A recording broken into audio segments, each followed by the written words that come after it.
பரம கருணாமூர்த்தியான ஜெகத்குருக்களான ஆச்சாரிய பாதர்களுடைய பரிபூர்ண கிருபையினாலையும்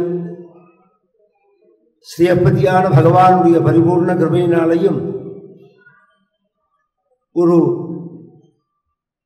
குழந்தை உபநயனமாயி பிராமண தன்மையை அடைகிறான். உபநயனம் அப்படின்னா என்ன? இந்த சப்தத்துக்கு என்ன அர்த்தம் அப்படின்னா ரெண்டு அர்த்தம் அதற்கு. உப அப்படின்னா எக்ஸ்ட்ரா, நயனம்னா கண், இன்னொரு கண் அப்படின்னு அர்த்தம். உப அப்படின்னா பக்கத்தில், நயத்தின்னா ஐஷன் போகிறது.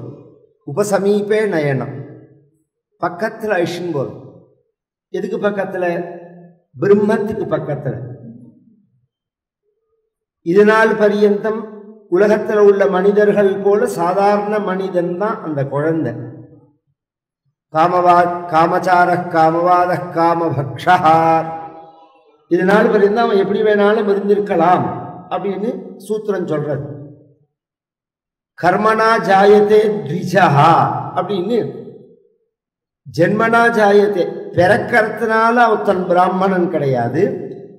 கர்மனா ஜாயத்தே த்விஜஹா, இந்த உபநயனாதி சம்ஸ்காரங்களை அடையறதுனாலதான் அவன் பிராமணன் ஆறான். அதனாலதான் தமிழ்ல அவனுக்கு பார்ப்பான்னு பெயர்.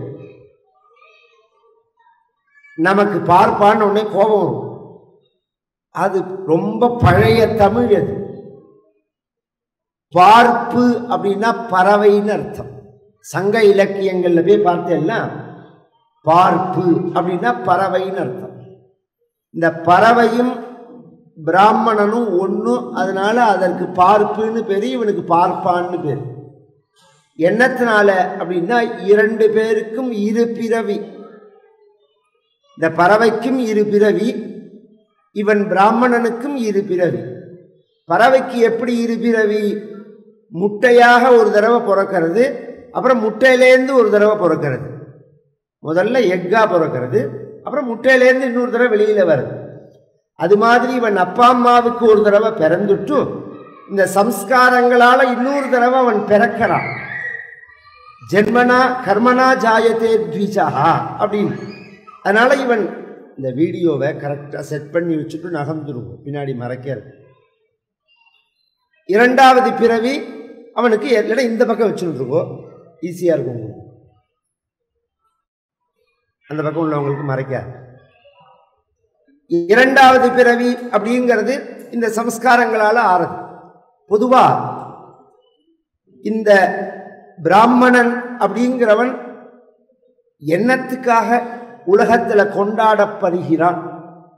என்னத்துக்காக அவனுடைய பிறவி அப்படிங்கிறது தெரிஞ்சா கண்ணிலேருந்து கண்ணீர் வரும். பிராமணேன நிஷ்காரணேன ஷடங்கோ வேதோத்யேயோ ஜ்ஞேயஷ்சா அப்படின்னு சூத்திரம். பிராமணனுடைய பிறவியே சுகத்துக்காக இல்லை.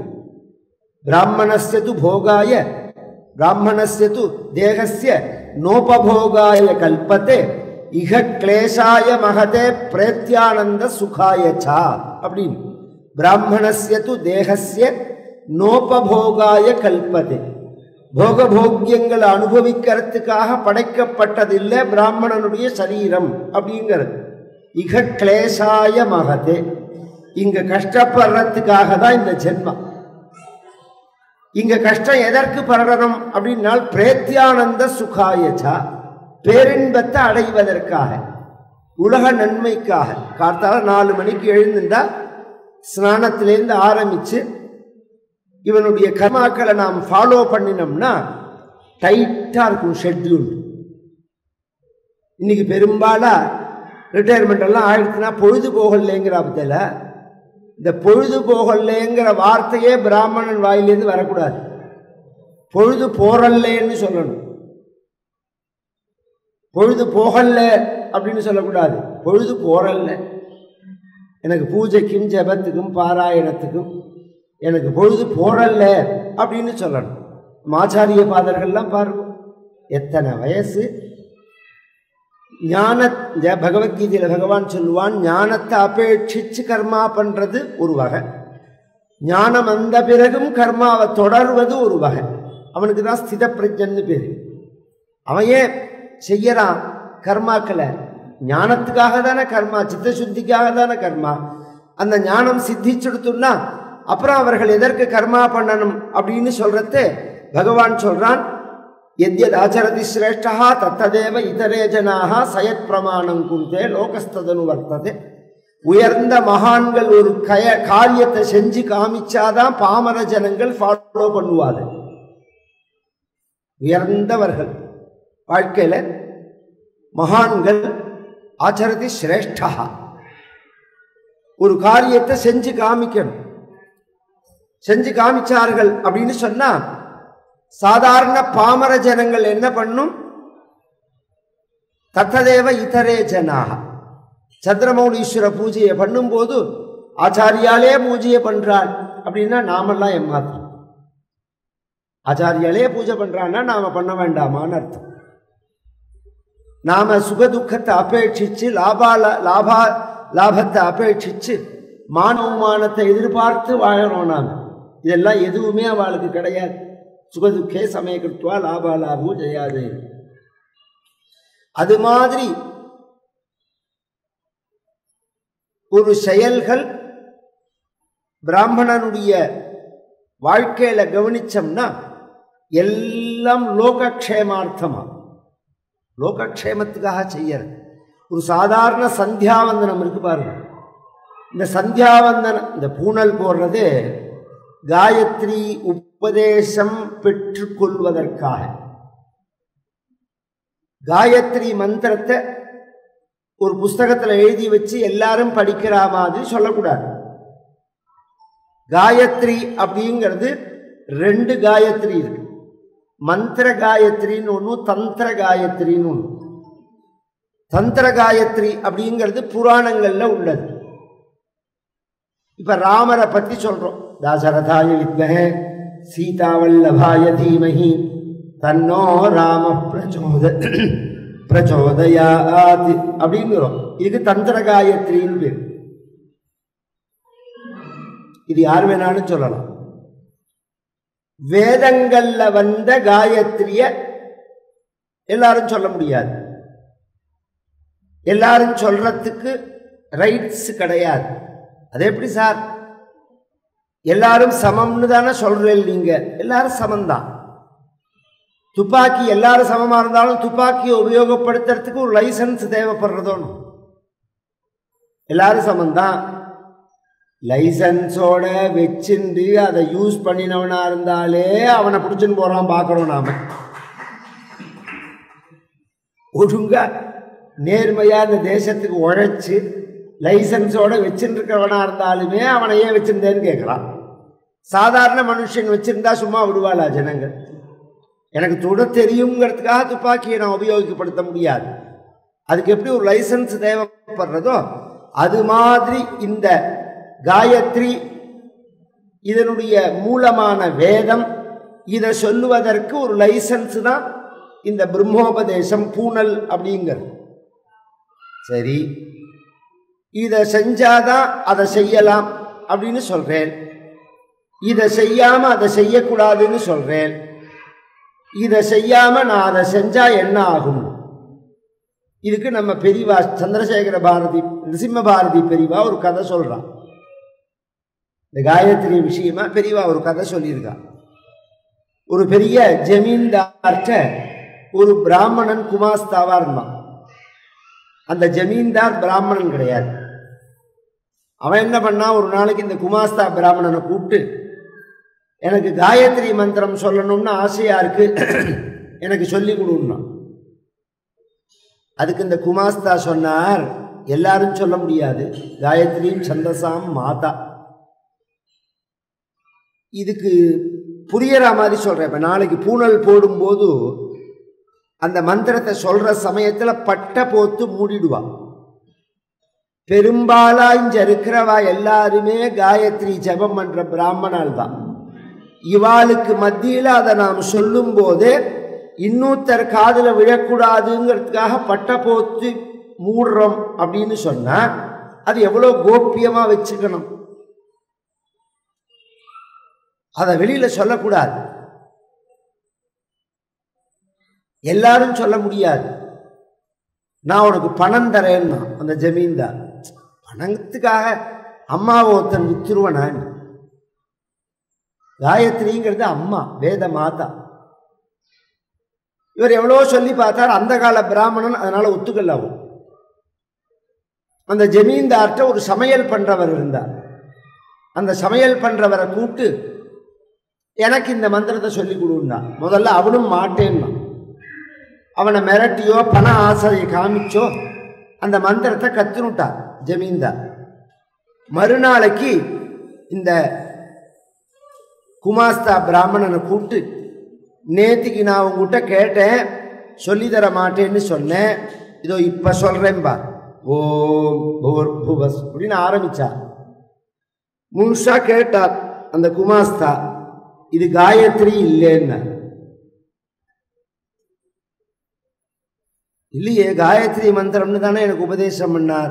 அந்த சமயக்காரனை கூப்பிடுனார், வந்தா. எனக்கு என்ன உபதேசம் பண்ணியோ அதை சொல்லுன்னா அவன் அதையே சொன்னான், இது காயத்ரி தான்னார். உடனே இந்த ஜமீன்தார் சொன்னார், இது காயத்ரி இல்லைன்னார். உடனே இந்த ஜமீன்தார் கேட்டான், என்ன பைத்தியம் நினைச்சியான்னா? ஒரே மந்திரத்தை அவன் சொன்னா காயத்ரிங்கிற, நான் சொன்னா காயத்ரி இல்லைங்கிற, எனக்கு புரியலையேன்னா. உங்களுக்கு புரிய வைக்கிறேன்னா. பக்கத்தில் ஒரு வேலைக்காரன் சர்வெண்ட் இருந்தான். அவனை கூப்பிட்டு இந்த ஜமீன்தார் கன்னத்தில் ஓங்கி ஒரு சப்புன்னு ஒரு அறை வெயின்னான். உடனே அவன் பயந்து போய் ஜமீன்தாரை பார்த்தான், இந்த பிராமணனை பார்த்தான். ஒரு அடி வெயிடா, ஜமீன்தாருக்கு ஓங்கி ஒரு அடி வெயிடா அப்படின்ன உடனே ஜமீன்தாருக்கு ஒரு கோபம் வந்துடுது. சடக்குன்னு ராஜசமோனம் பட்டுன்னு கோபம் வந்து, எனக்கு சொல்லித்தர மாட்டேன்னு சொன்னது இல்லாத என்னை அடிக்க வேற சொல்றியா? அந்த குமாஸ்தா கன்னத்தில் ஓங்கி ஒரு அறை வெய்யுன்னா. அந்த வேலை செய்பவன் குமாஸ்தா கன்னத்தில் வந்து ஓங்கி ஒரு அறை வச்சான். உடனே குமாஸ்தா சிரிச்சுட்டே கன்னத்தை தடவிட்டு, இந்த வித்தியாசம்தான். என்ன வித்தியாசம்? ஓங்கி ஒரு அறை வெய்யி அப்படின்னு நானும் சொன்னேன், ஓங்கி ஒரு அறை வெய்யி அப்படின்னு நீனும் சொன்னேன். ரெண்டு பேரும் சொன்னது ஒரே வார்த்தை தான். ரெண்டு பேரும் சொன்னதுல யார் சொன்னது பழிச்சுது, யார் சொன்னது பழிக்கலன்னு. நீ ஓங்கி ஒரு அறை வெயின்னு சொன்னது பழிச்சது, நான் ஓங்கி ஒரு அறை வெயின்னு சொன்னது பழிக்காதது மட்டுமில்ல, எனக்கு அடியும் விழுந்தது.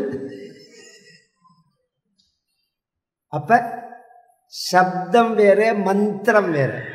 சொல்லாயா? ஏன்னா ரொம்ப பேருக்கு இந்த பெல்ட்டில் எல்லாம் நான் கவனிக்கிறதே, ஏன் சாமி நாங்கள் வேதம் சொல்லக்கூடாதா, ருத்ரம் சொல்லக்கூடாதா, இதெல்லாம் எங்கிட்டயே கேட்குறா. இந்த பக்கத்தில் உள்ள சுவாமிஜி, ஹைடெக் சுவாமிஜிலாம் பழக்கி வச்சிருக்காரு. அதை எங்கள்கிட்ட கேட்கறதே நான் ஓப்பனாகவே சொல்லிடுவேன், சொல்லக்கூடாது அப்படின்னு. வேதம் மட்டும் சொல்ல முடியாது, சொல்லக்கூடாது அப்படிங்கிறது நியமம். பாக்கி எல்லாம் சொல்லலாம். இதிகாச புராணங்கள், ஸ்தோத்திரங்கள், மந்திரங்கள் எல்லாம் சொல்லலாம். வேதத்துக்கு மட்டும் இத்தனை கட்டுப்பாடு உண்டு. அந்த கட்டுப்பாடு இல்லாம வேதம் சொல்லக்கூடாது. சொன்ன வெறும் வார்த்தையா இருக்கும், மந்திரமா இருக்காது. ஷூட் அப்படின்னு கலெக்டர் சொல்றதுக்கும் நாம சொல்றதுக்கும் உள்ள வித்தியாசம் தான். ஷூட்டிங் ஆர்டர் கலெக்டர் ஷூட்டுன்னு சொன்னாதான் அந்த வார்த்தையை போலீஸ்காரன் கேட்பேனே தவிர நான் சொன்னதை கேட்பேன் நான் சொல்லுவேன். அந்த வார்த்தைக்கு வேல்யூ இருக்காது. இந்த சம்ஸ்காரத்தை அடையறதுக்கு உள்ளதான ஒரு கர்மா, ஒரு சாதாரண பாக்கியம் இல்லை. எல்லாரும் என்ன நினைச்சுட்டு இருக்கோம், பெரும் செல்வத்தோட பெரும் பதவியோட இருந்தா பெரிய பாக்கியம்னு நினைச்சுட்டு இருக்கோம். மகாபாரதத்தில் பிரதானமா இருந்தவர் பீஷ்மாச்சாரியார். பிரதானமா இருந்தவர் பீஷ்மர். இந்த ரெண்டு பக்கத்துக்கும் குல கூட்டஸ்தரவர். மகாபாரதத்தில் அவர் தான் ஹெட்டு. கடைசியில உயிர் போற சமயத்துல பீஷ்மாச்சாரியாளுக்கு ஏதாவது குறை இருக்கா அப்படின்னு பகவான் கிருஷ்ண பரமாத்மா வந்து கேட்கும்போது, எனக்கு அடுத்த பிறவின்னு ஒன்று இருந்தா நான் பிராமணனா பிறக்கணும், அடுத்த பிறவி அப்படின்னு ஒன்று இருந்தா நான் பிராமணனா பிறக்கணும் அப்படின்னு. அப்ப பிறப்பு நாளையானால் அதுலேயும் விஷயம் இருக்கு. பொதுவாக ஜாதி அப்படிங்கிறது செயலாலையும் குணத்தினாலையும் தான் பொது நிர்ணயம் பண்ணினாலும் அது எண்டில் தான் அந்த அப்ளிகபிள் ஆகும். அது ஸ்டார்டிங் பாயிண்ட்ல எப்படின்னா, இந்த சம்ஸ்காரங்கள் யாருக்கு அடைய பெற்றிருக்கோ அவர்கள் தான் இந்த பிரம்மோபதேசங்களை அடையலாம். சம்ஸ்காரம்னா என்ன சார் அப்படின்னா, கர்ப்பாதானம், பும்சவனம், சீமந்தம், நாமகரணம், அன்னப்பிராசனம், சௌலம், உபநயனம், இதுக்கப்புறம் பிரம்மோபதேசம். எட்டாவதா ஒரு பிராமணனும் ஒரு பிராமணியும் கல்யாணம் பண்ணிக்கிறதே சாஸ்திரப்படி. உலகத்தில் உள்ள எல்லாரும் கல்யாணம் பண்ணிக்கிற மாதிரி பிராமணர்களுடைய கல்யாணம் கிடையாது. கவனிச்சா தெரியும், இன்னைக்கு ரொம்ப சுருங்கி போயிடுது. ஆனாலும் மந்திரங்களை விடல. ஒரு காலத்தில் 4 நாள் 5 நாள் கல்யாணம் நடக்கும். 4 நாள் 5 நாள் கல்யாணம் நடக்கும்போது அத்தனை மந்திரங்கள் கூட கூட கூட ஒரு புதிய எல்லாருக்கும் புதியதா மாதிரி சொல்றேன். இந்த சாந்தி கல்யாணங்கள்லாம் அப்படின்னு ஒரு காலத்தில் நடந்தது. இப்போ அதை பற்றி பேசுகிற நிலையில் நாம் இல்லைன்னு வச்சுக்கோங்களேன். நல்ல நாள் பார்த்து முகூர்த்தங்கள்லாம் பார்த்து சாந்தி கல்யாணம் பண்ணுவா. அந்த சாந்தி கல்யாணம் பிராமணா வீட்டில் எப்படி தெரியுமா பண்ணுவா? விருப்பு இல்லாத மெத்தையில, ரொம்ப வயசான பாட்டியை கேட்டெல்லாம் நான் சொல்லுவேன், விருப்பு இல்லாத மெத்தையில, பெட்ஷீட் போடக்கூடாது, அதுக்கு வெறும் மெத்தையாக தான் இருக்கணும். அது மேலே இந்த பையனும் பொண்ணும் உட்காந்துக்க, வாத்தியாரும் உட்கார்ந்துட்டு அது மேலே விக்னேஸ்வர பூஜை நடக்கும். விக்னேஸ்வர பூஜை பண்ணிட்டு கர்ப்பாதானம்னு ஒரு மந்திரம் சொல்லுவா. இந்த வயத்தை தொட்டுண்டு, அந்த பெண்ணோட வயத்தை அப்படி தொட்டுண்டு அவன் சொல்லணும். ஆரோஹோரும் உபபர்கஸ்வபாகும் அப்படின்னு ஆரம்பிச்சு, விஷ்ணு யோனிங் கல்பயது துவஷ்டா ரூபாணி விகிம்சது ஆசிஞ்சது பிரஜாபதிர் தாதா கர்ப்பம் ததாது தே. இப்ப கல்யாணத்துல மேடையிலேயோ சொல்லி வச்சுட்டு போயிட்டார் வாத்தியார் அந்த மந்திரத்தை. ஒரு காலத்துல கல்யாணத்தை அன்னைக்கு சாந்தி கல்யாணமே பண்ண மாட்டால், பண்ணக்கூடாது, மகாதோஷம் அது. கல்யாணத்தன்னைக்கு சாந்தி கல்யாணம் பண்ணவே கூடாது. 4 நாள் கல்யாணம் பண்ணணும். ஒரு கால் 4 நாள் கல்யாணம் பண்ணனாலும் 100 நாள் பார்த்து தான் சாந்தி கல்யாணமே பண்ணணும். நான் சாஸ்திரங்களை சொல்லிட்டு போறேன். இப்படி ஒன்று இருக்குன்னு தெரியணுமோ, நம்ம பண்றது தான் சாஸ்திரம் நினைச்சிடக்கூடாதுன்னு நான். அந்த கர்ப்பாதானம், அதன் பிறகு குழந்தை உண்டான உடனே பும்சவனம்னு பேர், மூக்குல பால் புழியறது. சீமந்தம்ங்கிறது நேர்கோடு. இந்த ரெண்டும் ஒரே காரியம் கிடையாது, வெவ்வேறு காரியம். கர்ப்பம்னு தெரிஞ்ச உடனே பண்றதுக்கு பும்சவனம்னு பேரு, 4, 6, 8 மாசங்கள்ல பண்றதுக்கு சீமந்தம்னு பேரு. அதுக்கப்புறம் ஜாத கர்மா, குழந்தை பிறந்த உடனே அந்த குழந்தை 1.5 மணி நேரம் தீட்டு கிடையாது. அந்த குழந்தைய வச்சுட்டு ஒரு பூஜைகள் பண்ணிட்டு அந்த குழந்தையினுடைய உச்சியை நுகரணும். இந்த அப்பா அங்காதங்காத் சம்பவசி ஹிருதயாததிஜாயசே ஆத்மாவை புத்திரநாவாசி சஜீவ சரதசதம் அப்படின்னு சொல்லி, இதில் ஒரு ஆச்சரியம். நம்ம பாரதியார் இருந்தார், பாட்டு பாடுற பாரதியாரை சொல்றேன். இங்க பாரதியாருக்கு அர்த்தம் தெரியாது. ஸ்ருங்கேரி வம்சத்துல வந்த பக்தாள்ங்கிறதுனாலதான் அவருக்கு பாரதின்னே பெயர். பாரதின்னு பொம்மநாட்டுக்கு தானே பேர் வைப்பா, அவருக்கு எப்படி பேர் வரும்? அவர் ஸ்ருங்கேரி மடத்தோட பக்தர். அவர் கோபாலகிருஷ்ண பாரதியாருங்கிறவர் ஸ்ருங்கேரி மட. பொதுவாக கவனிச்சேன்னா நம்ம சம்பிரதாயத்தில் அந்த பாரதிங்கிற பேரை குழந்தைகளுக்கு சேர்த்து வைப்பா. பெரியவாளுடைய ஆச்சாரியாளுடைய அனுகிரகத்தினால பெண் குழந்தையா பிறந்தா பாரதின்னு வைப்பா, புள்ள குழந்தையா பிறந்ததுன்னா அதோட சேர்த்து வைப்பா. அது மாதிரி கோபாலகிருஷ்ண பாரதின்னு பேர். அவர் ஆச்சாரியாலோட பக்தர். அவர் எல்லாரும் நினைச்சிட்டு இருக்கா அவர் புரட்சி, நாஸ்திகவாதி, அதெல்லாம் ஒண்ணுமே கிடையாது. இவன் இவன் திருவள்ளுவரை சொல்ற மாதிரின்னு வச்சுக்கோங்களேன். திருவள்ளுவர் கிறிஸ்துவன்னு சொல்ற மாதிரி இது. ஸ்பஷ்டமா குரல் முழுக்க வேதத்தையும் வேதத்தினுடைய ஒரு பெருமையும் சொல்லிட்டு போறது, தமிழ் காப்பியங்கள் முழுக்க வைதீக சம்ஸ்காரங்களை சொல்லிட்டு போறது. ஒரு சமீப காலத்தில் கூட ஒரு பிரச்சாரம் என்ன நடக்கிறதுன்னா, தமிழர்களுடைய பண்பாடு பூமியில புதைக்கிறது தான், எரிக்கிறது கிடையாது அப்படின்னு. பட்டினத்தார்னு ஒருத்தர் சொல்றார், குடியிருந்த வீட்டை கொல்லி வைக்காமல் போவேணும்னு. இது எரிக்கிற பண்பாடு இல்லையா, உண்டா இல்லையாங்கிறது மாதிரி வைதீக சம்ஸ்காரங்களை முழுக்க பாட்டுல பாடி வச்சிருக்கா. அந்த பாரதி என்ன பண்றார், இந்த நாமகரணத்தை சொல்றார். அந்த குழந்தைய கட்டிண்டு பிறந்த உடனே அவனுடைய உச்சந்தலையில நுகரணும்னு இருக்கணும். அந்த பாட்டுல சொல்றாள், உச்சி தன்னை நுகர்ந்தால் கர்வம் ஓங்கி வளருதடி அப்படிங்கிறார். இந்த ஜாத கர்மாவை தான் அவர் சொல்றது. அதுக்கப்புறம் அன்னப்பிராசனம், 6 மாசத்துல மந்திரம் சொல்லி பகவானுக்கு சமர்ப்பணம் பண்ணின ஹவிஸ கொடுக்கணும். அதுக்கப்புறம் சௌடம் குடுமி வைக்கிற, அதுக்கப்புறம் உபநயனம். இந்த உபநயனம் பூணல் போடுறதுக்கு, இந்த பூணல் இருக்கு பாருங்க. நேத்தி கூட இவர் நம்ம பாலு மாமா சொல்லி ஒருத்தர் வந்து பார்த்துட்டு போனார். இந்த பூணல் பண்றவர் ஒருத்தர், நீங்க சொன்னேன்னு போற வழியில ஏதோ பிஸ்னஸ் மேன் ஒருத்தர், நான் பூணல்லாம் பண்ணி எல்லாருக்கும் கொடுக்குறேன்னு நம்ம புவனம் பாலு மாமா சொல்லி பார்த்துட்டு போனாரேன்னு. பொதுவாக இது வந்து எல்லா பஞ்சிலேருந்தும் எடுத்து பண்ணக்கூடாது. 8 சீடு, 24 சீடு இருக்கும். அதில் கொட்டை இருக்கும். தமிழில் கொட்டைன்னு சொல்லுவோம், இங்கிலீஷில் சீடும்பா. 24 கொட்டை உள்ள பஞ்சு ஒன்று இருக்கு. யாராவது பார்த்துருக்கல? அப்படி ஒன்று இருக்கு. 8 கொட்டை பஞ்சுன்னு பேர். இது 3 லேயர் இருக்கும். அந்த பஞ்சிலேருந்து தான் பூணல் பண்ணணும். நான் அவர்கிட்ட கேட்டேன், அந்த பஞ்சு வச்சிருக்கேன் கிடைக்கிறதா என்ன? கிடைக்கிறதுன்னு அவர் சொன்னாரா இல்லைன்னு சொன்னாரான்னு எனக்கு புரியல. நான் எங்காத்துலலாம் அந்த மரம் வச்சிருந்தோம், பூணல் நூப்பம் தக்கலியில். அது என்ன 24ன்னா காயத்ரி மொத்தம் 24 எழுத்து. சதுர்விகும் சத்யக்ஷரா காயத்ரி அப்படின்னு. அந்த பஞ்சு அதுக்குன்னே உண்டான பஞ்சு. அது பூணலுக்கு, துணிக்காக உண்டான பஞ்சு இல்லை, அது பூணலுக்குன்னு உண்டான பஞ்சு. அது அந்த பஞ்சில் ஆரம்பிச்சு பிரம்ம முடிச்சு போடுற பரியந்தம் சம்ஸ்காரங்கள்லாம் உண்டு. அதை வந்து போட்டுண்டு அதன் பிறகு காயத்ரி மந்திரம் அப்படிங்கிறத உபதேசம் பண்ணுவார்கள். இந்த காயத்ரி மந்திரத்தினுடைய பிரதான அர்த்தமே எங்களுடைய புத்தியை தூண்டட்டும். இது சூரியனை குறிச்ச மந்திரமா, சிவபெருமான குறிச்ச மந்திரமா, மகாவிஷ்ணுவை குறிச்ச மந்திரமா அப்படின்னு கேட்டா பதிலே சொல்ல முடியாது.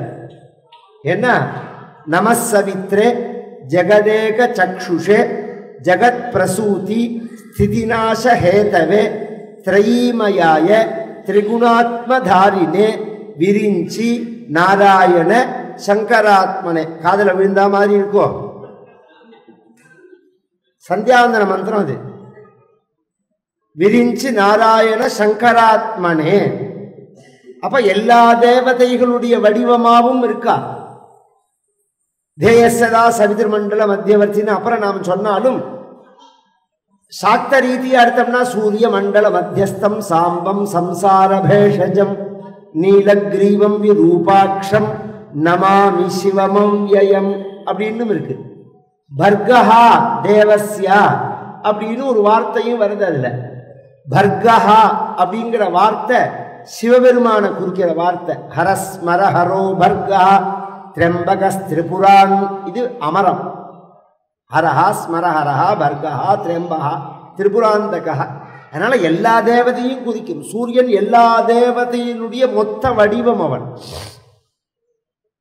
அந்த சூரியனை குறிச்சதான மந்திரம். சூரியனாலதான் நாம ஜீவிக்கிறது. சூரியன்டேந்து வர கிரணங்கள் தான் நம்மளை வாழ வைக்கிறது. அந்த சூரியன்டேந்து வர கிரணங்கள்ல ஒரு ப்ராப்ளம் இருக்கு. எந்த ஒரு பொருள் எடுத்துட்டாலுமே சிருஷ்டியில ஒரு பிளஸ் இருக்கும், ஒரு மைனஸ் இருக்கும். இதுதான் சிருஷ்டி.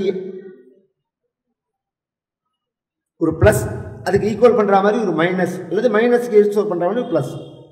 இந்த சூரிய கிரணங்கள்ல நமக்கு ஜீவிதத்துக்காக அந்த வேவ்ஸ் வந்தாலும் அதுல மந்தே ஆருணர்கள்னு சம்ஸ்கிருதத்துல 2 கெட்ட வேவ்ஸும் கலந்து வருது. அது நமக்கு தேவையில்லை. அந்த வேவ்ஸை நாம விளக்கணும், இந்த உலகத்தில் படாம விளக்கணும். அதுக்கு என்ன அப்படின்னு ரிஷிகள் சொல்லும் போது 2-3 வேளை கையில ஜலத்தை எடுத்துட்டு அம்பசாசாம்யந்தி ததுஹவா ஏதே பிரம்மவாதினः பூர்வாபிமுகாः சந்தியாயா அங்காயத்ரியாபிமந்திரிதா ஆப ஊர்த்வம் விக்ஷிபந்தி தா ஏதா ஆபோ வஜ்ரீபூத்வா தா நிரக்ஷாகும்சி மந்தேஹாருணே த்வீபே பிரக்ஷிபந்தி யத் பிரதக்ஷிணம் பிரக்ரமந்தி தேன பாப்மானமவதூன்வந்தி உத்யந்தமஸ்தயந்தமாதித்யமபித்யாயன் குர்வன் பிராம்மணோ வித்வான் சகலம் பத்ரமஸ்னுதே. வேதமே சொல்றது. அருணத்துல அருணம்னு ஒரு பகுதி வேதத்துல, அதுல 2வது பிரஷ்னத்துல சந்தியாவந்தனத்தை பத்தின விஷயங்கள் வரது. பூனல் போட்டுக்கிறதுல இருந்து ஆரம்பிச்சு அதுல சொல்லும் போது இந்த ஜலத்தை எடுத்து விடணும். சந்தியாயா அங்காயத்ரியாபிமந்திரிதா ஆபஊர்த்வம் விக்ஷிபந்தி. காயத்ரி மந்திரத்தை சொல்லி இந்த ஜலத்தை விடணும். இந்த காயத்ரி மந்திரத்தை சொல்றதே 2 டைப். நான் அதெல்லாம் சொல்லி வைக்கிறேன், காதில் வாங்கிக்கோங்க. ஜபமன்றமோ பண்ணலையோ. தத்சவிதுஹு வரேண்யம் அப்படின்னு ஒரு இடத்துல ஜபம் பண்ணணும், வரேண்யம் அப்படின்னு ஒரு இடத்துல ஜபம் பண்ணணும். வரேணியம்னா தான் 24 எழுத்து வரும். வரேண்யம் அப்படின்னா 23 எழுத்து தான் வரும். அப்ப காயத்ரிக்கு 23 எழுத்தா 24 எழுத்தா? சதுர்விகும்சத்யக்ஷரா காயத்ரின்னு வேதம் சொல்றது. இன்னொரு இடத்துல சொல்றது திரையோவிகும்சத்யக்ஷரா காயத்ரி அப்படிங்கிறது. வியாக்கரண சூத்திரம் இந்த இடத்துல ஏகாட்சரான் நியூனான் நிச்சிருத்து அப்படின்னு நம்ம ஜபம் பண்ணும்போது நிர்ச்சிர்காயத்ரி சந்தகான்னு சொல்றோமோ. அந்த நிர்ச்சிருத்து அப்படிங்கிற சந்தஸுக்கு என்ன விசேஷம்னா ஏகாட்சரான் நியூனான் நிச்சிருத்து. ஒரு எழுத்தை குறைச்சா அதுக்கு நிச்சிருத்துன்னு பேர். அப்ப வரேண்யம் அப்படின்னு சொல்லணும். அர்க்கியம் விடும்போது வரேணியம் அப்படின்னு சொல்லி விடணும். இதுக்கு அதுக்கும் உள்ள வித்தியாசம். அம்பசாசாம்யந்தி காயத்ரியாபிமந்திரிதா ஆபமூர்த்வம் விக்ஷிபந்தி. இப்படி நாம விடுறதான அந்த ஜலமானது அது ஆயுதமா மாறிடுறது. அது அஸ்திரமா மாறி அந்த சூரியனோட வேவ்ஸ்ல வரக்கூடியதான மந்தேஹாருணர்களை விலக்கி பியூர் நல்லதான வேவ்ஸை நமக்கு அனுப்புறது. சாயம் பராத்தகா 2 வேளையும். இதை இன்னொன்று சொல்றேன். கரெக்டா சூரியன் கிளம்பும் போது, சன்ரைஸும் போதும் சன்செட்டும் போதும் சூரியனை பார்க்க கூடாது. சாஸ்திரம் பார்த்தா வியாதி வரும்.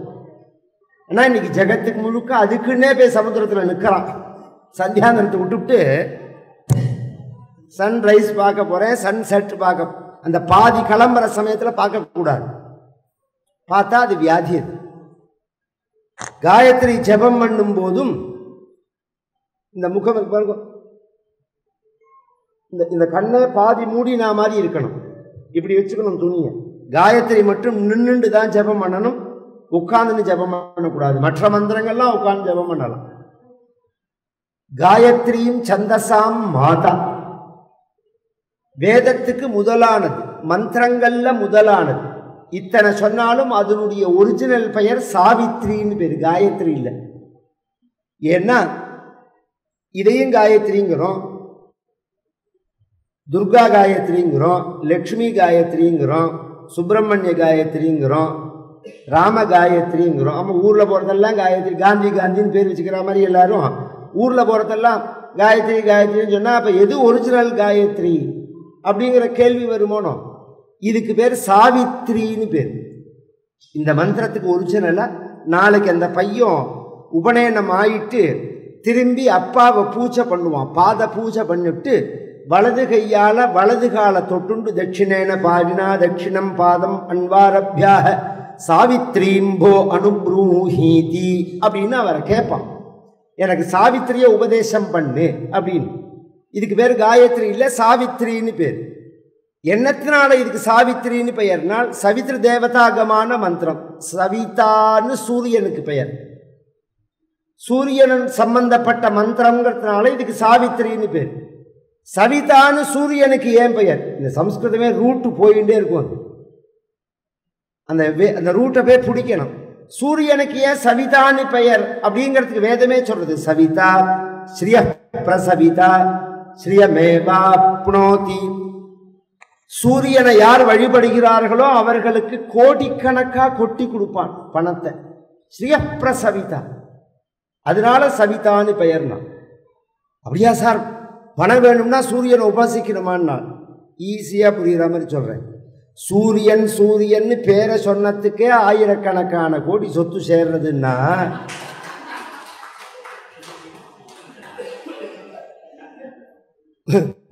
வெறுமன சூரியன் சூரியன் சொன்னாலே ஆயிரக்கணக்கான கோடி சொத்து பணம் சேர்றதுன்னா சூரியனை பூஜை பண்ணா சேராதா சொல்லு? கொட்டும் பணம். சவிதா ஸ்ரீய பிரசவிதா அப்படின்னு அந்த மந்திரத்தை உபதேசம் பண்ணான். இதுல இது பரிந்தம் இதோட விசேஷம் சொல்லிட்டேன். அந்த உபநயனம் எப்படி பண்ணணுங்கிறத சொல்றேன். இதை பகவான் செஞ்சு காமிக்கிறார் ஒரு அவதாரத்துல. வாமனாவதாரம்னு பேர். இது ராமாவதாரம் கிருஷ்ணாவதாரம். பொதுவாக நாம வைதீகமான பண்ணக்கூடிய காரியங்கள் சிலது இருக்கு. நமக்கு பிரதானமா ரெண்டு. ஒன்று பூணல் கல்யாணம், இன்னொன்று கல்யாணம். இந்த பிராமணர்கள் வீட்டில் நடக்கிற கல்யாணத்தில் உள்ள ஒரு சம்பிரதாயம் மற்றவர்களுக்கு பெருசா இருக்காது. கவனிச்செல்லாம் தெரியும். காசி யாத்திரை போறது, மாலை மாத்துறது, ஊஞ்சல் ஆடுறது, பாலால கால் அலம்புறது, உள்ள கொண்டு வச்ச உடனே பருப்பு தேங்காய் வைக்கிறது, இதெல்லாம் எதுலேருந்து நாம் எடுத்துட்டோம்? இதுக்கு சம்பிரதாயம்னு பேரு. சாஸ்திரம் வேற, சம்பிரதாயம் வேற. இப்போ உதாரணம் கல்யாணம்ங்கிறதுக்கு சாஸ்திரம் எதுன்னா கையை பிடிக்கிறது, சம்பிரதாயம் தாலி கட்டுறது. இதுல எது முக்கியம்னா சாஸ்திரம் தான் முக்கியம். அதனாலதான் நாம பத்திரிக்கை அடிக்கும் போது இன்னி பரியந்தம் பிராமணர்கள் வீட்டு பத்திரிக்கையில திருமாங்கல்யம் கட்டுவதாய்னு அடிக்கவே மாட்டான். பாணிகிரகணம் செய்து கொள்வதாய், பாணிகிரகணம் செய்து கொள்வதாய் அப்படின்னு தான் அடிப்பார்கள். ஏன்னா அந்த முகூர்த்தமே ஹிந்து லாவே அப்படிதான். ஹிந்து லாவில் திருமங்கல்யத்துக்கு முக்கியத்துவம் கிடையாது. பாணிகிரகண சப்தபதி ஆனாதான் கல்யாணம் ஆனதாவே அர்த்தம். இல்லைன்னா அது நான் அங்கே மாலை மாற்றினேன், இங்கே ஜோடி சேர்ந்துட்டேன் அப்படின்னு சொன்னதுனாலலாம் கல்யாணம். இப்போ சமீபத்தில் கூட சுப்ரீம் கோர்ட் அதை கன்ஃபார்ம் பண்ணியிருக்கு. மாமாவை வச்சு நான் சட்டம் பேசுகிறேன், நான் எனக்கு ஒன்றும் தெரியாது, நான் கணக்கு தவிர உதாரணத்துக்கு சொல்கிறேன். சமீபத்தில் கூட சுப்ரீம் கோர்ட் அதை கன்ஃபார்ம் பண்ணியிருக்கு. ஹிந்து லா அப்படின்னா அந்த முறைப்படி கல்யாணம் பண்ணுண்டாதான் அது கல்யாணமாக செல்லுபடியாகுமே தவிர, நீ சொன்னதுக்கு அக்னி வளம் வரணும், பாணிகிரகணம் பண்ணணும், அக்னி வளம் வரணும், 7 அடி எடுத்து வைக்கணும், இதெல்லாம் நடந்ததுக்கு இப்ப போட்டோ வேற வேணும். வாத்தியார் வேற சாட்சி சொல்லணும் இவர் வாங்கின பணத்துக்கு. ஆமா, பாஸ்போர்ட்டும் கிடையாது, வாத்தியார் வேற சாட்சி சொல்லணும்.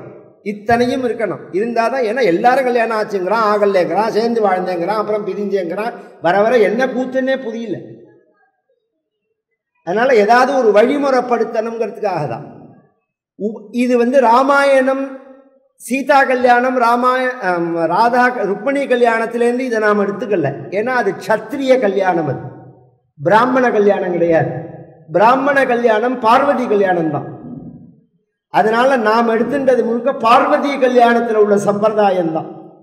பார்வதி கல்யாணத்துல தான் காசி யாத்திரை போறதோ, மாலை மாத்திக்கிறதோ, ஊஞ்சல். ஏன்னா இன்னைக்கே சில அப்ராமண கல்யாணத்துல பார்த்தேன்னா தாலி கட்டினப்புறம் மாலை மாத்துவா. பழக்கத்திலே அதெல்லாம் அவாவா சம்பிரதாயம். அது மாதிரி இந்த பூணல் ராமாவதாரம் கிருஷ்ணாவதாரத்தில் உள்ளதெல்லாம் எடுத்து சொல்லல. புராணத்துல எங்க சொல்லியிருக்குன்னா வாமனாவதாரத்துல சொல்லியிருக்கு. வாமனாவதாரத்துல கஷ்யபர்ங்கிற மகர்ஷிக்கும் அதிதிங்கிற அவருடைய மனைவிக்கும் பகவான் குழந்தையாக பிறந்து பூணல் போட்டுக்கிறார். அந்த பூணல் எப்படி நடந்ததுன்னு சொல்றது. தஸ்யோபநீயமானஸ்ய சாவித்ரீம் சவிதா பிரவீத் ப்ருஹஸ்பதிர் பிரம்மசூத்ரம் மேகலாம் கஷ்யபோ ததாத் ததௌ கிருஷ்ணாஜினம் பூமிஹி தண்டம் சோமோ வனஸ்பதிஹி கௌபீனாச்சாதனம் மாதா द्यौश्छत्रम् जगतः पतेः कमण्डलुम् वेदगर्भः कुशान् सप्तर्षयो ददुः अक्षमालाम् महाराज सरस्वत्यव्ययात्मनः तस्मादित्युपनीताय यक्षराट् पात्रिकामदात् भिक्षाम् भगवती साक्षात् உமாதாதம்பிகா சதி. பகவானுடைய பூணல் நடக்கிறது. முதல்ல பூணல் போடுறதுக்கு வயசு என்ன? ஃபர்ஸ்ட் கர்ப்பாஷ்டமேஷு பிராமணம் உபநயீதா கர்ப்பைகாதசேஷு ராஜன்னம் கர்ப்பத்வாதசேஷு வைஷ்யம். எல்லாருக்குமே இன்னொரு விஷயம் சொல்றேன். ஹிந்து மதத்தில் பிறந்த எல்லாருக்குமே பூணல் உண்டு. பூணல்ங்கிறதும் குடுமிங்கிறதும் காது குத்துறதும் எல்லாருக்கும் உண்டு. இது காமன் தர்மம்.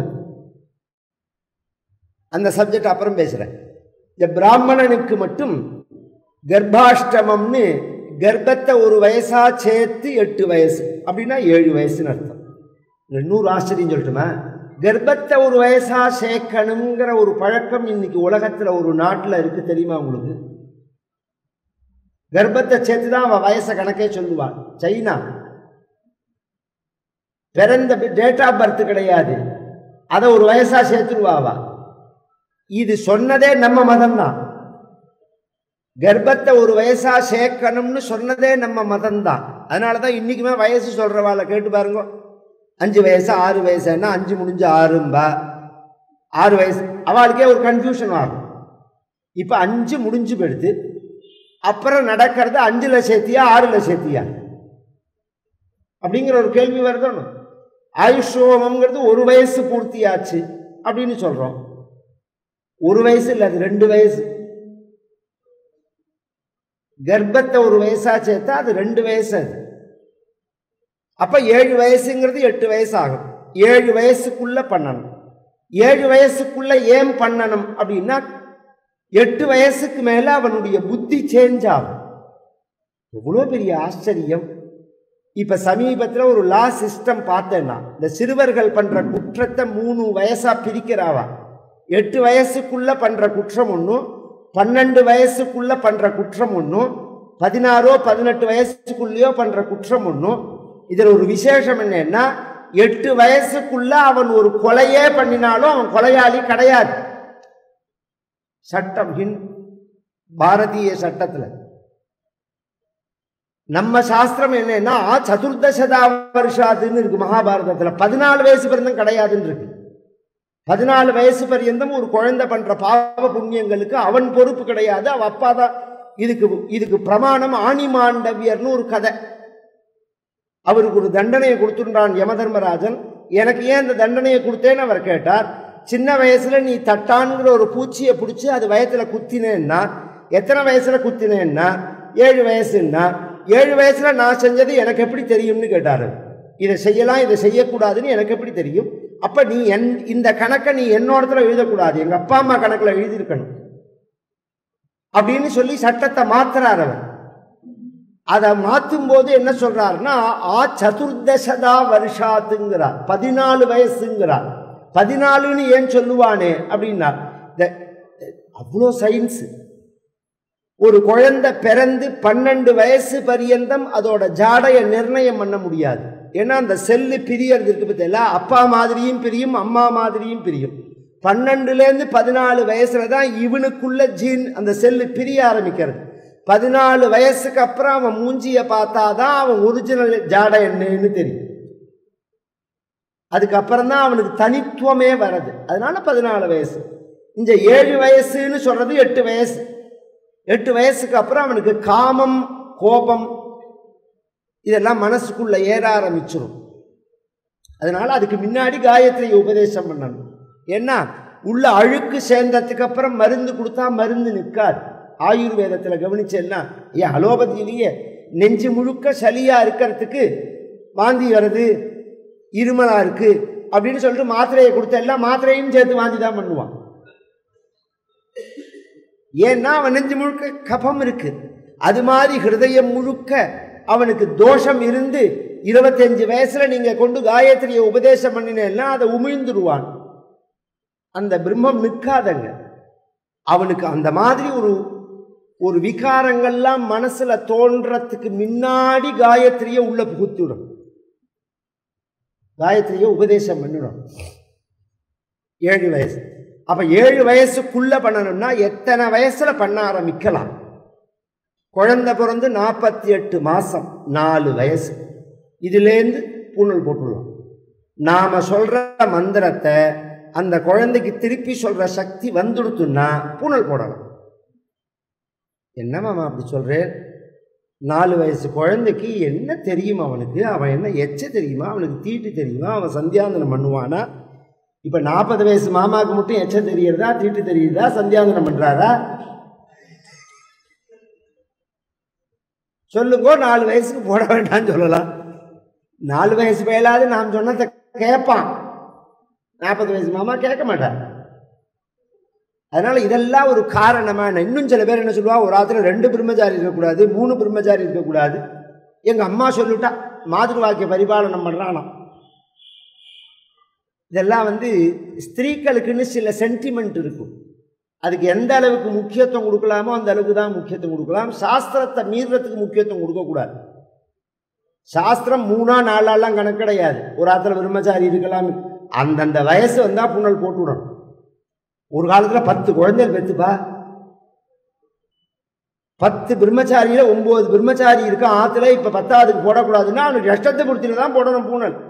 இவன் எல்லாருக்கும் கல்யாணம் ஆகி அவனுக்கு பூனல் போடுறது ரஷ்டத்தை பூர்த்தி வந்துடும். இதெல்லாம் எங்கேயாவது பொருந்தற மாதிரி இருக்கா இந்த லாஜிக்கெல்லாம்? அந்தந்த வயசு வரத்தே பூனல் போடணும் ஃபர்ஸ்ட். ரெண்டாவது இதுல ஒரு பிளஸ் இருக்கு. இந்த 4 வயசு 5 வயசுல நாம பூனல் போட்டோம்னா அவனுக்கு நம்ம சொன்னதை கேட்பான். பக்கத்துல உட்காந்துன்னு அவனுக்கு சொல்லி கொடுக்கணும். நம்ம இல்லைன்னா வாத்தியாரை விட்டு சொல்லி கொடுக்க சொல்லலாம். சொல்லி கொடுக்கும்போது ஒவ்வொரு வேலையும் நாம கூட இருந்து நைஸா மறந்து போனதெல்லாம் கற்றுடலாம். பண்ணணுங்கிற சிரத்தை இருந்தா அதோட சேர்ந்து நாமும் கற்றுணரலாம். இந்த வயசுல அவன் பண்ணினான்னா எப்படியும் ஒரு 8ஆவது 10ஆவது படிக்க வரத்தே அவன் விட்டுடுவான் அந்த சந்தியாவந்தனத்தை. அந்த சங்கத்தினாலையும் படிப்பினுடைய ப்ரெஷராலை. அந்த சப்ஜெக்டுக்குள்ள நான் போகலன்னு வச்சுக்கோங்க, அது பெரிய அதெல்லாம் எனக்கு ரொம்ப கோபம் வர சப்ஜெக்ட். படிப்புக்கு முக்கியத்துவம் கொடுக்கக்கூடாதுன்னு நான் சொல்லலை. இது படிப்பு இல்லையா அப்படின்னா கேள்வி அதுதான். படிப்புங்கிறது எழுத்துல ஏற்றுல படிக்கிறது மட்டும்தான் படிப்பா? வாழ்க்கையில ஒரு ஆத்துல கல்யாணம் நடக்கிறது, இன்னைக்கு ஸ்கூலுக்கு போனோம்னா அந்த குழந்தைய அனுப்புறான்னு வச்சுக்கோங்களேன். அந்த கல்யாணத்தை பார்க்கறாலே அந்த ஃபங்க்ஷன் அந்த குழந்தைக்கு ஒரு படிப்பு இருக்கா? படிப்பா படிப்பு இல்லையா? அதுதான் கேள்வி. இன்னும் சொல்ல போனா இதுதான் படிப்பு, அது படிப்பு கிடையாது. இந்த சித்பவானந்தர்னு ஒரு மகான் சொல்லுவார், இந்த மெக்காலே சிஸ்டத்தை பத்தி சொல்லும் போது, இது சோத்து கல்விம்பர். சோறு திங்கிறதுக்கு சம்பாதிக்கிறதுக்கு ஒரு படிப்பா? அதுக்கு படிப்பா? படிப்பு அறிவுக்குன்னா சம்பாதிக்கிறதுக்கு தான் படிப்புன்னு சொல்லிட்டு அதனாலதான் பயம் வருது வாழ்க்கையை பத்தி. சாப்பிட்றதுலயே பெரிய மிருகம் யானை. அது எந்த ஸ்கூல்ல போய் படிச்சது? படிச்சுட்டு தான் சாப்பிட்றதா? 24x24 சாப்பிட்டுட்டே இருக்குது. அதனால இந்த படிப்புங்கிறது இந்த படிப்பே ஃபர்ஸ்ட் இல்லை, மெக்காலே சிஸ்டமே கிடையாது நாங்க சொல்றது. ரெண்டாவது, படிப்புங்கிறது வெறும் ஏட்டுல படிக்கிறது மட்டும் இல்லை, பல வகையில நாலெட்ஜ் வரும். சின்ன வயசுல போட்டா அந்த சம்ஸ்காரம் பின்னாடி 25-30 வயசு ஆனோடனே திருப்பி கண்டினியூ பண்ணுவாங்க. அந்த காலத்துல எல்லாம் அது மாதிரி அபியாசம் பண்ணவாளை பாருங்க, ஒரு 45 வயசு வந்தோடனே ஆட்டோமேட்டிக்கா இந்த பாதைக்கு வந்துருவா. வேஷ்டியை கட்டுன்னு விபூதி கட்டுன்னு தயாரா இருப்பான். ஏன்னா அந்த சின்ன வயசுல போட்ட அந்த சம்ஸ்காரம், அந்த உபதேசம் பண்ணணும். பிரம்மோபதேசம் பண்ணும்போது பட்டை போட்டு மூடி இந்த பெண், இன்னொரு விஷயம் சொல்றேன், அம்மா இருக்கணும் அங்க, அம்மா காதுல கேட்கணும். அது அந்த பையனை பெத்த அம்மா இருப்பா, பையனை பெத்த அப்பா இருப்பார், வாத்தியார் இருப்பார். அந்த குழந்தைக்கு உபதேசம் பண்ணணும்.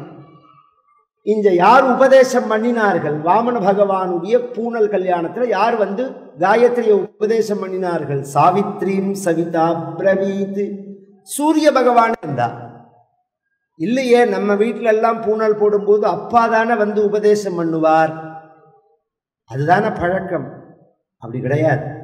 அப்பா தான் உபதேசம் பண்ணணும்னு எங்கேயும் சொல்லவே படல. பின்ன யார் நிரம்ப ஜெபம் பண்ணியிருக்கார்களோ அவர்கள் தான் உபதேசம் பண்ணணும். ஏன்னா டேங்கு முழுக்க ஜலம் இருந்தால் தான் பைப்பை திறந்தா வரும். டேங்கில் ஜலம் இல்லைன்னா பைப்பை திறந்தா பிராணம் போகிற மாதிரி உசு உசுன்னு கத்து. அது மாதிரி ஜெபம் பண்ணாதவன் உபதேசம் பண்ணினா அந்த பையனுக்கு என்ன போய் சேரும்? நரம்ப ஜெபம் பண்ணினவர்கள் வாக்கால உபதேசம் பண்ணணும். சூரிய அதனால சில ஆத்துல என்ன பண்ணுவார் வாத்தியார், தெரியும் இந்த கிரகஸ்தனை பற்றி, இவன் வந்து அமாவாசை அன்னைக்கு தான் ஆணியில் இருக்கிற பூனில் எடுத்து மாட்டிப்பான்னு தெரியும் அவருக்கு. அதனால என்ன பண்ணுவார்னா, நீ ஒதுங்குன்றுவர். அவன் ஒதுக்கி வச்சுட்டு இவரே உபதேசம் பண்ணுவார் அந்த சிஷ்யம் மேலே உள்ள அபிமானத்தினால. எங்கள் குடும்பத்திலெல்லாம் என்ன வழக்கம்னா, எல்லாருமே யாகம் பண்ணிடவா அத்தியனம் பண்ணிடவா பெரியவாளாக இருந்தாலும் பூனல் போடுற சமயத்தில் யார் அப்போ பெரியவாளாக இருக்காளோ அவள் தான் உபதேசம் பண்ணுவாள். அந்த குடும்பத்தில் அப்போ யார் பெரியவாளாக இருக்காளோ அவள் வாக்குனால தான் உபதேசம் பண்ணுவாள். இப்படிலாம் ஒரு சம்பிரதாயம். உபதேசம் பண்ணுறார் ப்ரஹஸ்பதி பிரம்மசூத்திரத்தை கொடுக்குறார். இந்த பூனலை மேக்கல், இந்த பூனலில் வந்து எதையுமே போடக்கூடாது. தாயத்து, ரட்ச, மாந்தோல் பிரம்மச்சாரிக்கு அதுவுமே அவனுக்கு வந்து இப்படி போட்டுக்கணும்னு இருக்குது. அப்படி இல்லாததுனால அஜினத்தை இதில் மாட்டிக்கலாம்னு இருக்கு. வேற எதையும் போடக்கூடாது. இப்போ எப்படி தெரியுமா வச்சுருக்கான்? தாயத்து, ரக்ஷ, $200, காது குத்துற ஊக்கு, ஊசி, இந்த நாதஸ்வரத்தில் தொங்கும் பத்தில வரிசையாக அது மாதிரி பூனலில் போட்டு வச்சுருக்க ஸ்டாண்டு மாதிரி.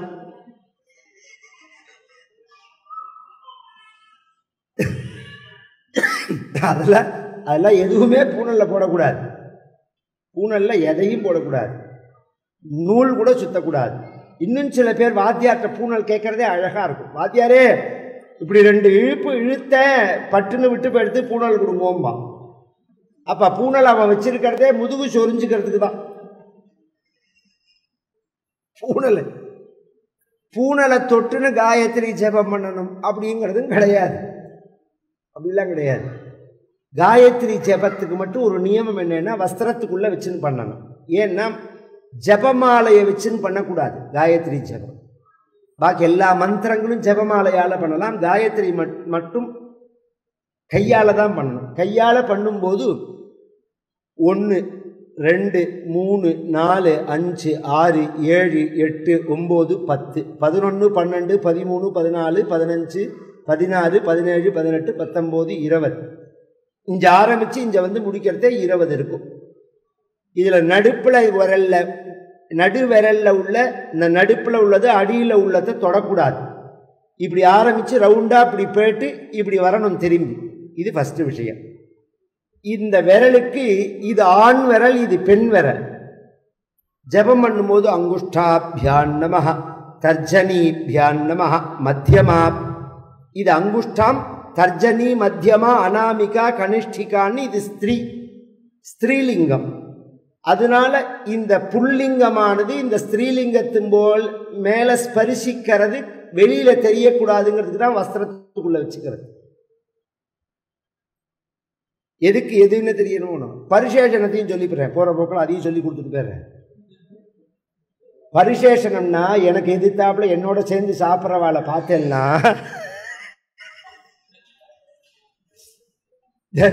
இந்த தண்ணி எடுத்து சுத்தின்றே இருப்பார்.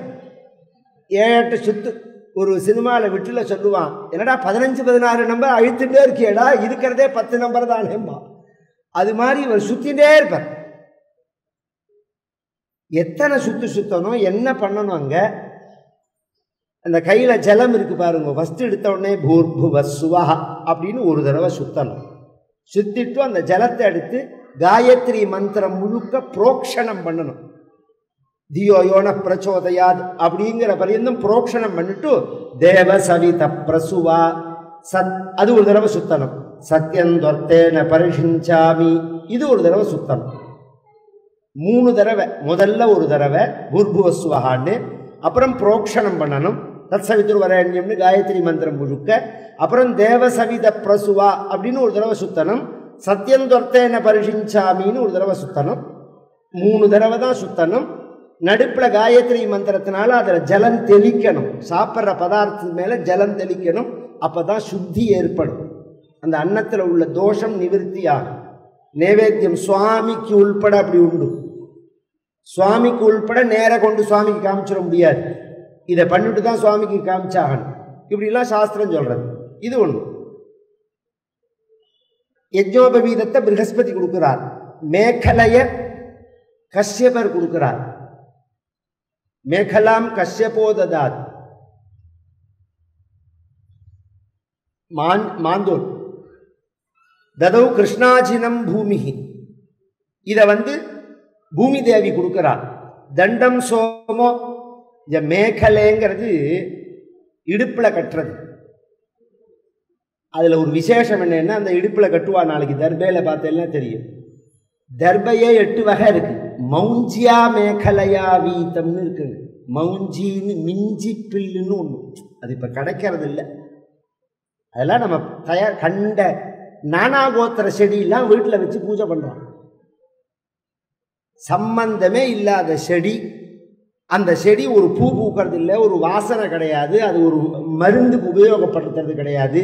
சப்பாத்தி, கல்லி, இன்னும் குரோட்டன்ஸு என்னென்னவோ வச்சு அதுக்கு எத்தனை உபச்சாரம். தினம் 3 வேளை அதுக்கு ஸ்நானம், ஒரு நாள் விட்டு ஒரு இருக்கு, அதுக்கு ஹேர் கட் பண்ணுற மாதிரி க்ஷவரம் வேற. அதுக்கு இத்தனை உபச்சாரத்தோடு அந்த செடியை வச்சு பூஜை பண்ணுறதுக்கு நல்ல செடிகளை 4 வைக்க மாட்டாளோ வீட்டில். அதில் மௌஞ்சின்னு ஒன்று, அந்த மிஞ்சி பில்லுன்னு, அது அது தமிழ்நாட்டிலேயே 6 இடத்துல தான் விளையிறது. அதுதான் பிராமணனுக்கு முக்கியமானது. இப்போ நாம் உபயோகப்படுத்துறதெல்லாம் விஸ்வாமித்திரம்னு பேர். இதுவே பிராமணா உபயோகப்படுத்துகிற தர்பை கிடையாது, இது க்ஷத்ரியா உபயோகப்படுத்துகிற தர்பை. இதே வாத்தியார் உபயோகப்படுத்துறதை பார்த்து எல்லாம் பிராமண தர்பையை தான் வச்சுருப்பார், உங்களுக்கு காமிக்க மாட்டார். அது கையா இருக்கும், அது நீளமாக இருக்கும், இங்கெல்லாம் இருக்கு. நான் முதல்ல மாமா இத்தனை சொன்னவர் ஒன்றை விட்டுட்டார். இந்த கோபிக்கு நான் அறிமுகமே அவினாசி பாலு மாமாவால் தான். அவினாசி பாலு மாமா தான் சாம்ராஜ்ய பட்டாபிஷேகம்னு இந்த ஊருக்கு அழிச்சுன்னு வந்தாருன்னு. எங்கள் அப்பா வந்திருக்கார், முன்னாடி நான் வந்திருக்கேன். நம்ம மாதங்கியோ வாத்தில் தங்கியிருக்கோம் நாங்கள். இந்த மாமியெல்லாம் சமைச்சு போட்டு அப்பா பூஜைக்கு வைஸ்வதேவத்துக்கெல்லாம் எடுத்து வச்சு ரொம்ப அப்படி அமக்கலமாக நடந்தது கோபியில் உபன்யாசம் அப்பா. அப்போ நான் ஒரு 2 நாள் வந்துட்டு போனேன். நான் அதுக்கப்புறம் நான் தனியாக வந்தது 2007. 2007 இந்த அதான் நான் எங்காவது மாமிகிட்ட சொன்னேன், இந்த தெருவே கல்யாணமாக இருக்கும் சாம்ராஜ்ய பட்டாபிஷேகத்தின் போது. எல்லா ராத்துக்கும் நான் போகாத ஆமே கிடையாது. மாமா எங்காத்துக்கு வாங்குவோம் எங்காத்துக்கு வாங்குவோன்னு கூப்பிட்டு பூஜை பண்ணி, அவ்வளோ கடைசி நாள் அன்னைக்கு 3000 பேர் சாப்பாடு. 3000 பேர் பட்டாபிஷேகத்து அன்னைக்கு சாப்பாடு. அந்த இடமே பத்தாது, எத்தனை ஹோமம், எத்தனை 6 லட்சம் ஆவர்த்தி ராமஷடாட்சரி ஹோமம், எத்தனை விசேஷமாக நடந்தது. எல்லாரும் வந்திருந்தால் ராம பட்டாபிஷேகம் அதிவிமர்சையாக நடந்தது. அப்போ நான் வந்தபோது தர்ப்பணத்துக்கு இந்த ஒரு வாய்க்காலுக்கு போவேன். இங்கே வந்தால் இங்கே ஒன்று இருக்குது, பவானி இருக்குது. இங்கே போனால் தர்பை அறுப்பேன் நான். இங்கே தர்பை உண்டு, அந்த தர்பையை தான் நம்ம உபயோகப்படுத்தணும். தர்பையிலே பல வகை இருக்குன்னு வச்சுக்கோங்களேன். இந்த மவுஞ்சிங்கிறத வச்சு தான் மேகலை. மேகலைங்கிறதுக்கும் இந்த இடுப்பில் கட்டுறது இன்னும் உண்டு. இல்லை மந்திரம் இல்லை, இந்த இதையே பின்னி கட்டுறது ஒன்றும் சுருட்டி கட்டுறது ஒன்றும். பின்னிக்கிறதுக்கு தான் மேகலைன்னு பேர். சுருட்டி கட்டினா அது இது கிடையாது, அதை பின்னணும். அந்த தர்பையை பின்னி கயராக கொண்டு வரணும், அதுக்கு தான் மேகலை அப்படின்னு பேர். மௌஞ்சிங்கிற தர்பையினால பண்ணணும். மேகலையை கஷ்யபர்தரா, கிருஷ்ணாஜினம்ங்கிற மாந்தோலை, அது எதுக்குன்னு சொல்கிறேன். அந்த இடுப்பில் எந்த இடத்துல கிட்னி இருக்குமோ அந்த இடத்துல அது பட்டுண்டே இருந்தால் கிட்னி ஃபெயிலியரே வராது. அந்த அந்த மவுஞ்சிங்கிற புல்லு மட்டும் அங்கே டச் பண்ணிகிட்டே இருந்ததுன்னா ஸ்திரீக்களுக்கு உண்டு. அதுக்கு பேர் ஏதோ சொல்லுவோம், கல்யாணத்து போது கட்டுறது. வேற பேர் இருக்கு. யோக்திரம். யோக்திரம் வேற, மேகலை வேற. யோக்திரம் வெறுமனை சுருட்டுறது, மேகலைங்கிறது பின்றது.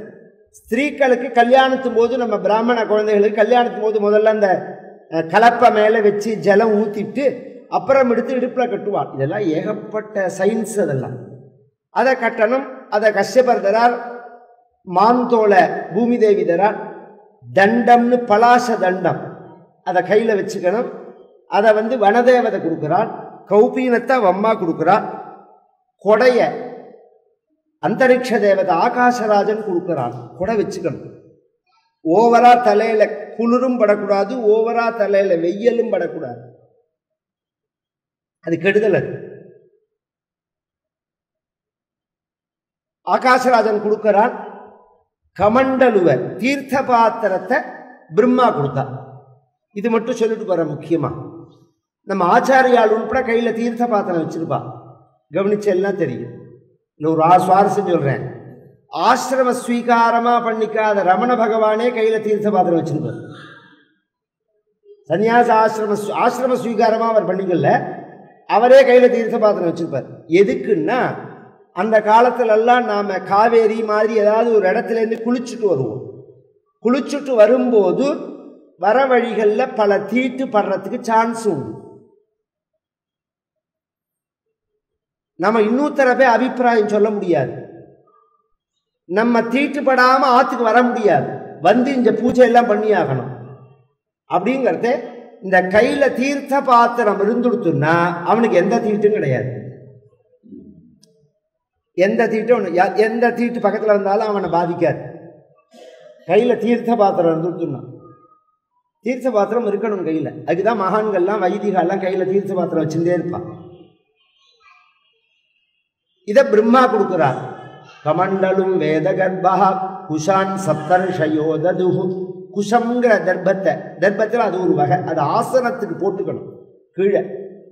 அது பிராச்சீனாகிரேஷு தர்பேஷுன்னு கிழக்கு முகமா போட்டுன்னு அது மேல உட்கார்ந்துட்டோம்னா மெமரி பவர் ஜாஸ்தியாகும். அக்ஷமாலா ருத்ராட்ச ஜபமாலைய சரஸ்வதி தேவி கொடுக்கிறாள். யக்ஷராட் பாத்திரிகா மதாத். குபேரன் பிக்ஷை எடுக்கிற பாத்திரத்தை கொடுக்கிறான். ஏன்னா பிரம்மச்சாரிக்கு சன்னியாசிக்கும் பிக்ஷை எடுத்துதான் வாங்க சாப்பிடணும்னு நியமம். பிரம்மச்சாரியும் சன்னியாசியும் பிக்ஷுக்கல்னு பேர். பிக்ஷுங்கிற வார்த்தையில தான் பிக்ஷைன்னு வந்தது. பிக்ஷைங்கிறது தான் தமிழ்ல பிச்சைங்கிறது. ஒரு காலத்துல சன்னியாசி, இந்த குழந்தை பிரம்மச்சாரி குழந்தைகள்லாம் முறை வச்சு பிக்ஷை எடுத்து சாப்பிடுவாள் பாடசாலையில். ரொம்ப பிராச்சீனமா நான் சொல்றது ஒரு 70-80 வருஷம் முன்னாடி ஒரு கிராமத்துல பாடசாலை நடந்தா எப்படி தெரியுமோ நடக்கும். வாத்தியார் சொல்லி கொடுப்பார். 10 குழந்தைகள் இருப்பா. அந்த சிஸ்டத்தை சொல்றேன், கேட்டுக்கோங்க. முறை சாப்பாடுன்னு பேரு. இன்னைக்கு ஜானகி ராமீராத்துல சாப்பாடு, நாளைக்கு விஸ்வநாதி ராத்துல சாப்பாடு, நாளைக்கு சீனிவாசி ராத்துல சாப்பாடு, இப்படி வரிசையா வரும் அக்ரஹாரத்துல. இந்த குழந்தைகளுக்கு ஒவ்வொரு நாளைக்கும் ஒவ்வொரு ராத்துல சாப்பாடு. இதுக்கு முறை சாப்பாடுன்னு பேர். செலவே கிடையாது. அவளுக்கும் ஆனந்தமா இருக்கும். இந்த வேதம் படிக்கிற குழந்தைகளுக்கு சமைச்சு போறதுக்கு அவ்வளவு சந்தோஷமா இருக்கும். வாத்தியாரும் அவர் பாட்டுக்கு பாடம் சொல்லி கொடுத்துட்டு இருப்பார். ஃபீஸும் கிடையாது. இப்படி நடந்த எஜுகேஷன் சிஸ்டம் இன்னைக்கு பக்கா பிசினஸ். ₹1 செலவு இல்லாம சாப்பாடும் படிப்பும் நம்ம மதத்துல தானமா தான் பண்ணணும், வியாபாரம் பண்ணக்கூடாது. அன்னதானம், வித்யா தானம். இன்னைக்கு அது ரெண்டும் தான் ஏ கிளாஸ் பிசினஸ். ஹோட்டல் வச்சா 100க்கு 100% லாபம். ஒரு கரண்டி மாவு ₹100. ஒரு கரண்டி மாவு ₹100. படிப்பு ஸ்கூலை கட்டிட்டோம்னா 5-6 தலைமுறைக்கு கவலையே கிடையாது.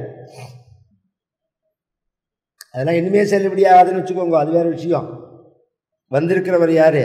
கிருஷ்ணாவதாரம்னா இனிமே இந்த ஃப்ராடி. நான் என்ன சொல்றேன், நீ திருந்து நீ யோகியனாருன்னு உலகத்துல கோடி பேர் இருக்கான். அவனை திருத்த முடியாது. இந்த பொந்த முழுக்க அடைச்சுட்டா, எலிய தேடி தேடி அடிக்கிறதுக்கு பதிலா எலி வர பொந்த அடைச்சுட்டா அது மாதிரி திருட்டுத்தனம் பண்ண முடியாத வழியெல்லாம் அடைச்சுட்டோம்னு வச்சுக்கோங்க, அப்புறம் திருடன் எப்படி திருடுவான்? இப்பயே போன்பே வந்ததுக்கு அப்புறம், கூகுள் பே வந்ததுக்கு அப்புறம் பிட் பாக்கெட்டுங்கிறதே கிடையாது. ஏன்னா யாரு கையிலையும் காசு கிடையாது, அடிச்சுன்னு போனா ஒன்றும் கிடையாது. முந்திலாம் அப்படியே சிவசிவான்னு பிடிச்சுன்னு வரணும். சில பேர் பர்செல்லாம் வச்சிருக்கிறதே, பணத்தை வச்சிருக்கிறதே பார்த்தெல்லாம் இப்படி வச்சுன்னு வருவா. பஸ்ஸில் எல்லாம் இப்படி கையை வச்சுட்டே வருவா, இப்படி கையில் இடுப்புல. அவன் பண்ணுறதுலையே அவன்கிட்ட பணம் இருக்குன்னு தெரிஞ்சு போயிடும், அவன் பண்ணுற சேஷ்டாலேயே. இப்படி எல்லாம் பயப்படணும். இப்படி கையை வீசுன்னு நடக்கலாம். நம்ம ராஜா மோடி வந்ததுக்கு அப்புறம் கையை வீசுன்னு நடக்கலாம், பயப்படவே வேண்டாம். இது மாதிரி எல்லாமும் வரும் ஒரு காலத்தில். நான் கட்சி சார்ந்து பேசல, மனிதன் சார்ந்து பேசுறேன், அதை எல்லாருமே புரிஞ்சுக்கணும். அது மாதிரி ஒருத்தர் தேவை இந்த தேசத்துக்குங்கிறதுக்காக சொல்றேன். ஜனங்களுடைய ஹிதத்துக்கு தானே ராஜா, இதான அடிப்படை விஷயம். ஜனங்களுக்கு ஹிதம் பண்ணணும் அப்படிங்கிறது. இந்த பாத்திரம் இருக்கு பாருங்க, பிச்சை எடுக்கிறதுன்னு சொன்னேனே, இது ஒரு காலத்துல சன்னியாசிகளும் படிக்கிற குழந்தைகள் வீட்டை விட்டு வெளியில வந்தவா தான் பண்ணுவா. இப்ப பிச்சை எடுக்கிறதே ஒரு கார்பரேட் தொழில் மாதிரி பண்ணிட்டான். இப்ப சமீபத்துல எல்லாம் பேப்பர் நியூஸ்ல பார்த்தேன்னா, ஏதாவது ஒரு இடத்துல பிச்சைக்காரன் செத்து போனான்னா அவன் பைய திறந்தா 20 லட்சம் இருக்குங்கிறான். 20 லட்சம் இருந்ததுன்னு போடுறான். நமக்கே என்ன பண்றோம் நாம? பிச்சை போடுறதா, பிச்சை போடாம இருக்கிறதா, ஒண்ணுமே புரியல. அப்படிதான் இருக்கு. அந்த காலத்துல அப்படி கிடையாது. படிக்கிறவா பிக்ஷை எடுப்பா, வீட்டை முற்றும் திறந்த முனிவர்கள் பிக்ஷை எடுப்பா, பண்டாரம் பரதேசிகள்னு வருவார்கள் வாசல். இந்த குழந்தை பிக்ஷை எடுக்கணும். பிக்ஷை எடுக்கும் போது அவனுக்கு ஒரு பாத்திரம் வேணும். அந்த பாத்திரத்தை குபேரன் கொடுக்கிறான். பிக்ஷையை யார் போட்டா? பிக்ஷாம் பகவதி சாட்சாத் உமாதா தம்பிகா சதி. பிக்ஷை யார் போட்டா? பிக்ஷை யார் போடணும்? பிக்ஷை யார் போடுவா? பூனல்ல பிக்ஷை யார் போடுவா? அம்மா போடுவா. சாஸ்திரத்துல என்ன சொல்லியிருக்கு? அம்மா போடணும்னு சொல்லியிருக்கான்னா கிடையாது. பின்ன இந்த குழந்தை முதல்ல போய் கேட்கும் போது ஃபர்ஸ்ட் யார்கிட்ட கேட்கிறானோ, யார் இல்லைன்னு சொல்ல மாட்டாலோ அவ போடணும். இவன் போய் கேட்டா அவ இல்லைன்னு சொல்லக்கூடாது. சன்னியாசிக்கும் பிரம்மச்சாரிக்கும் ஒரு நியமம் என்னன்னா, காலங்காலத்தால் அவ பிக்ஷைக்கு போறது முதல்ல கேட்கிற வீட்டுல இல்லைன்னு சொல்லிட்டா அன்னைக்கு பட்னி கிடக்கணும், சாப்பிடக்கூடாது. முதல்ல இல்லைன்னு சொல்லிட்டான்னா, ஃபர்ஸ்ட் வீட்டுல இல்லைன்னு சொல்லிட்டான்னா அன்னைக்கு சாப்பிடக்கூடாது. அதனாலதான் ஆதிசங்கரர் 7 வயசுல முதல்ல ஒரு வீட்டுல கேட்கும் போது அவ வீட்டுல ஒண்ணுமே இல்லாம இல்லைன்னு சொல்லிட்டா, முதல் நாள் ஏகாதசி அந்த குழந்தை உபவாசம் இருந்திருக்கு, மறுநாள் துவாதசி, இன்னைக்கும் பட்னி கிடக்கிற மாதிரி ஆயிடும். எதையாவது அந்த குழந்தைக்கு போடணும்னு தேடி கண்டுபிடிச்சு அவிஞ்ச நெல்லிக்காயை கொண்டு போட்டான் இந்த வீட்டு அம்மா. ஆனா அழுதுன்னு போட்டான். 7 வயசு குழந்தையான ஆச்சாரியால் கேட்கிறாள், ஆதிசங்கரர் கேட்கிறார், ஏம்மா அம்மா ஓணும்? அம்மான்னா எல்லாரும் அம்மா தானே, ஏம்மா அழற? அதுக்கு அவ சொன்னா, ஒரு வேதாத்தியனம் பண்ற குழந்தைக்கு ஒரு வேளை சாப்பாடு போட்டு நாம போட்ட சாப்பாட அந்த குழந்தைகள் வேதம் சொல்லி ஜெரிமானம் ஆச்சுன்னா, குக்ஷோ திஷ்டதி எஸ்யான்னே வேதாபியாசேன ஜீரியத்தே குலமேகோத்தரம் சதம். நாம போட்ட சாப்பாடு வேதம் சொல்லி ஜெரிக்கணும். அப்படி சத்தம் போட்டா ஜெரிச்சிடும். அதனாலதான் பசி வரும் வேதம் சொல்ற குழந்தைகளுக்கு. அப்படி ஜெரிச்சதுன்னா அந்த குடும்பம் குலமேகோத்தரம் சதம், 101 தலைமுறை கரையேறும்னு இருக்கு. ஒரு வேதம் படிச்ச குழந்தை பவதி பிக்ஷாந்தேகின்னு கேட்கும் போது, ஒரு துவாதசி அன்னைக்கு பாயசம், வடை பாயசம் பண்ணி ஒரு சாப்பாடு போட முடியாத ஒரு ஏழையா போயிட்டேனே அப்படின்னு அழுதார். ஏழ்மையை நினைச்சு அழறேன். அப்படியா அம்மா? ஆமான்னு. உடனே கையில உள்ள அந்த பிக்ஷா பாத்திரத்தை ஆச்சாரியால் கீழே வச்சா.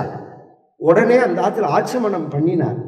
பண்ணிட்டு அப்படி அந்த முத்தத்துல நின்னுண்டு, அங்கம் ஹரே புலகபூஷணமாஸ்ரயந்தி பிருங்காங்கனேவ முகுலாபரணம் தமாலம் அங்கீகிருதாகில விபூதி அபாங்கலீலா மங்கல்யதாஸ்து மம மங்கள தேவதாயா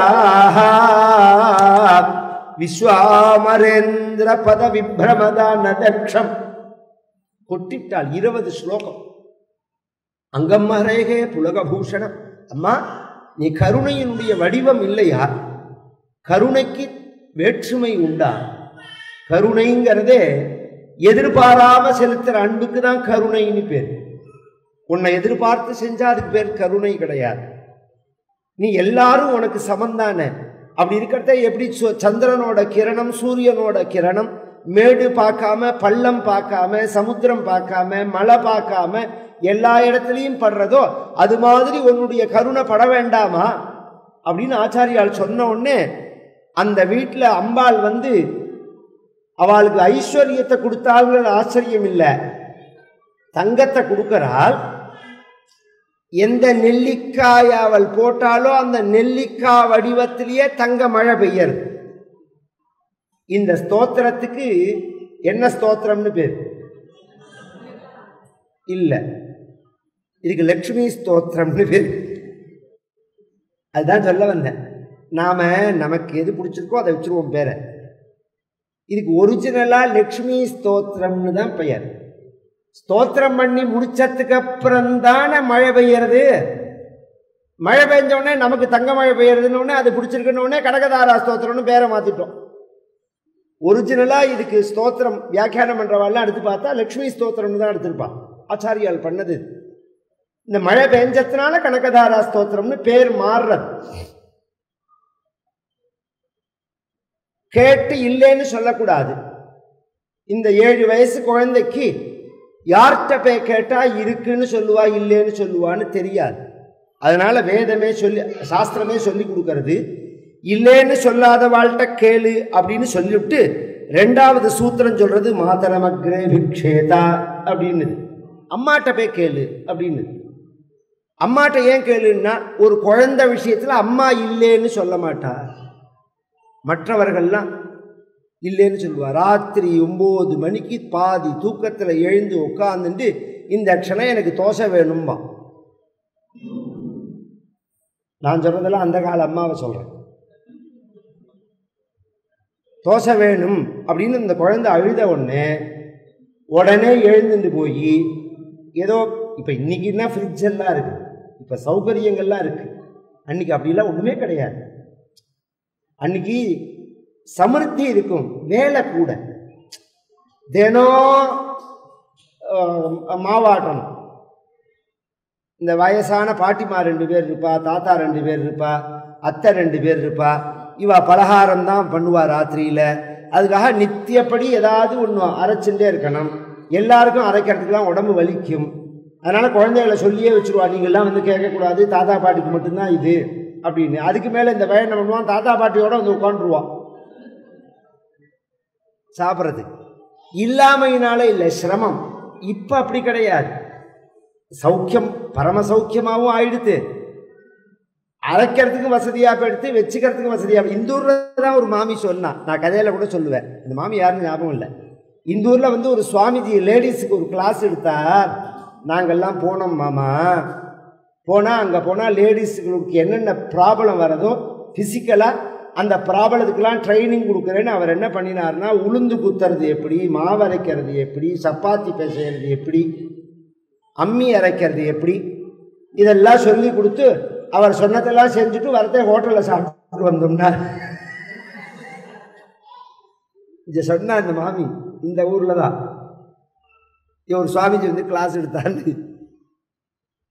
அந்த மாதிரி குழந்தை கேட்ட உடனே போய் தோசையை வாத்தின்னு வரத்துக்குள்ள அவன் தூங்கி போடுவான். அவனை எழுப்பி அவன் வாயில் கொடுப்பான். இந்த வார்த்தையை மட்டும் கணவன் கேட்டான்னு வச்சுக்கோங்க, அவன் தோசைன்னு கேட்க வேண்டாம், ராத்திரி 10 மணிக்கு எனக்கு பசிக்கிறதுன்னு அவன் சொன்னான்னா அந்த அம்மா தூக்கத்தில் இருந்தாலும் இதுதான் சான்ஸ்ன்னு எழுந்து உட்கார்ந்துட்டு 1 மணி நேரம் வெய்வான். 1 மணி நேரம் வெய்வான். உங்களுக்கு கொஞ்சமாவது மனசாட்சி இருக்கா? நான் கார்த்தாலேயே கேட்டேனே ஏதாவது வேணுமான்னு. நான் வெளியில் போகிறேன் வேண்டான்னு தானே சொன்னேன். இப்போ கேட்குறேளே ஒன்றுமே இல்லையே, அது எப்படி என்ன சிரமப்படுத்துறதுங்கிறது மட்டும் கரெக்டாக தெரியறது உங்கள் அம்மா மாதிரி. இதில் அவள் வேற வந்துடுவா. அந்த பாட்டுக்கு எங்கேயோ ஜெபம் பண்ணின்னு அவள் பாட்டுக்கு சிவனே கிருஷ்ணன் உட்காந்துருக்கா. இவனை பெத்த பாவத்துக்கு ஒவ்வொரு நாளும் அவளுக்கும் சேர்த்து அர்ச்சனை. என் பிராணனை வாங்கறதுக்குன்னே நீங்கள் 2 பேரும் வந்திருக்கேன். யாரு? இவரும் அவள் அம்மாவும். இத்தனையும் சொல்லிவிட்டு ஏதாவது பண்ணி கொடுப்பா. அந்த காலத்துலயா எனக்கே அரை மணி நேரமா பசக்கிறது, இட்லி மாவு இருக்கு, போய் வாத்து 2 எனக்கும் கொண்டாங்கோம்பா. இவன் எழுப்பி விடாம இருந்தாலாவது இவன் தின்னுட்டு பேசாம படுத்துக்கலாம். இப்ப எழுப்பி விட்டா அவளுக்கும் வாத்து கொண்டு கொடுத்து அவ சரி ஏதோ கிடைச்சத திம்பம்னு இருக்குன்னா, இது ரொம்ப காஞ்சி போயிடுத்து, இது ரொம்ப வேகவே இல்லை, சட்னி வெள்ளை வெள்ளையர்னு இருக்கணும், சட்னி சகஜவேர்னு இருக்கணும், காஃபி சூடா இல்லை சூடா இருக்கு. ஒரு நாளைக்கு ஆத்துக்காருக்கு பார்த்து கொடுக்கறத அப்படி கொடுக்கணும்னு தோணலையே. ஆத்துக்கார் கொடுக்கறத மட்டும் இத்தனை கண்டிஷன், இப்படி இருக்கணும் அப்படி இருக்கணும் அப்படின்னு கேட்டா நான் செய்யலையா? ஆனால் நான் என்ன சொல்லுவேன்னா, எல்லாமே சைக்கிள் தானே வாழ்க்கை. முன்னாடி செஞ்சதுக்கு இப்போ பதில் செஞ்சுதான் ஆகணும். ஆனால் செய்யணும். எதுவுமே உலகத்தில் மிச்சம் வச்சுட்டு போகவே கூடாது. மிச்சம் வச்சா ஜென்மா உண்டு திரும்பி. ஜடபரதரை பல்லக்கு தூக்கும் போது இவர் ஞானிங்கிறத ரகுகுணன் உணர்ந்துட்டான். உணர்ந்து முதல்லயே நமஸ்காரம் பண்ணிட்டான். அப்புறம் 3 மணி நேரம் உபதேசம் பண்றார். 3 மணி நேரம் உபதேசம் பண்ணும் போதும் பல்லக்க தோல்ல வச்சுட்டே உபதேசம் பண்றார். இவன் எப்ப நமஸ்காரம் பண்ணினானோ அப்ப பல்லக்க தூக்கி வெளியில வச்சுட்டு இவர் உட்கார்ந்துட்டு அவனை நமஸ்காரம் பண்ண சொல்லி உபதேசம் பண்ணலாம். ஏன் அப்படி பண்ணலன்னா, இந்த ஜென்மா பல்லக்கு தூக்குறதுங்கிற வேலை ஒண்ணு மிச்சம் இருக்கு. இப்ப ராஜா நம்மளை நமஸ்காரம் பண்ணி மரியாதை பண்றான்ங்கிறதுக்காக இந்த பல்லக்கை இறக்கி வச்சுட்டா அப்புறம் பல்லக்கு தூக்குறதுக்குன்னு ஒரு ஜென்மா எடுக்கணும். அதனால என்ன எடுக்கணுமோ அதை தூக்கணுமோ தூக்கிடுவோம்னு நினைக்கிறான். அம்மாட்ட போய் கேட்டா அம்மா இல்லைன்னு சொல்ல மாட்டா. அம்மா உள்ள குழந்தையா இருந்தா சரி, அம்மா இல்லைன்னா சகோதரிகிட்ட கேளுன்று. இது இன்னொரு விசேஷம் சொல்றேன். இந்த அபிவாதையேன்னு சொல்லுவா. இன்னைக்கெல்லாம் அவளுக்கே அது புரியல, ஆரம்பிக்கிறதுன்னு தெரியல, முடிக்கிறதுன்னு தெரியல, முணுங்கிறான். இது இப்ப நீங்க சொல்றேலோனோ, மேட்ச் பார்க்கறேலோனோ, டிஎன்ஏ மேட்ச் பார்க்கறேலோனோ, அந்த டிஎன்ஏவோட ஃபார்முலாவை சொல்றது தான் அபிவாதி. என்னோட சிஸ்டம் இது. இந்த சிஸ்டத்துல நான் வந்தவன். ஆங்கிரச பார்மிஸ்வ மௌத்கல்ய திரையாரிஷய பிரவரான்விதேன்னா இந்த சிஸ்டம் இது. இதெல்லாம் ஒரு காலத்தில் ப்ரூஃப் ஆகும் நான் சொல்றது. இதுலேயே பல வகை பிரியும். ஒரே கோத்திரத்தில் பல கோத்திரம் பிரியும். கௌசிக கோத்திரத்திலேயே விஸ்வாமித்திர கோத்திரம் தனியாக பிரியும், கௌசிக கோத்திரம் தனியாக பிரியும், காசியப கோத்திரம் தனியாக பிரியும். இதெல்லாம் நிறையா இருக்கு. ஏன் சொல்றேன்னா அதெல்லாம் சிஸ்டம். அது இதை சொல்லும்போது ஒத்தரா இருந்தா சொல்லலாம், சமூகமா இருந்தா சொல்ல வேண்டாம். சன்னியாசிகளுக்கு சொல்லக்கூடாது. யதிகளுக்கு நமஸ்காரம் பண்ணும்போது அபிவாதியை சொல்லக்கூடாது. 10 பிராமணா சேர்ந்து இருக்கும் போது அபிவாதியை சொல்லக்கூடாது. ஒத்தருக்கு நமஸ்காரம் பண்ணினா சொல்லணும். அதுவும் பெரியவாளுக்கு நமஸ்காரம் பண்றதே தான் சொல்லணும். ஸ்திரீகளுக்கு அபிவாதியே கிடையாது. ஆனா ஒரு மனிதன் பூனல் போட்டுக்கும் போது ஒரு பிராமண குழந்தை வாழ்க்கையில முதல்ல அபிவாதியை எங்க தெரியுமா சொல்றான்? அம்மாட்ட தான் சொல்லுவான். அம்மாவுக்கு தான் முதல்ல அபிவாதியை சொல்லிதான் பிக்ஷையே எடுக்கணும். எனக்கு போடு அப்படின்னு சொல்லிட்டு. ஏன்னா அம்மாவுக்கு அத்தனை பெயர். சர்வவந்தியன எதினா பிரசுர்வந்தியா பிரயத்தனதா அப்படின்னு சாஸ்திரம். சன்னியாசிகள் ஆயிட்டா யாருக்குமே அவ நமஸ்காரம் பண்ணக்கூடாது. ஆனா அம்மாவுக்கு நமஸ்காரம் பண்ணணும். அந்த எதிகள் அம்மாவுக்கு நமஸ்காரம் பண்ணணும், அப்பாவுக்கு நமஸ்காரம் பண்ணக்கூடாது. அம்மாவுக்கு அத்தனை மகிமை. இங்க யார் போட்டா? பகவானுக்கு பிக்ஷை போட்டது யாருன்னா சாட்சாது உமா அம்பிகா சதி. அன்னபூர்ணி போடுறான். ஏன்னா அவள் சகோதரிங்கிறதுனால இத்தனை விசேஷமா பகவான் பூனலை போட்டுண்டான். எப்படி பண்ணணுங்கிறத முழுக்க காமிச்சு அந்த விதியோட இந்த பூனல் அப்படிங்கிறது நடந்திருக்கு.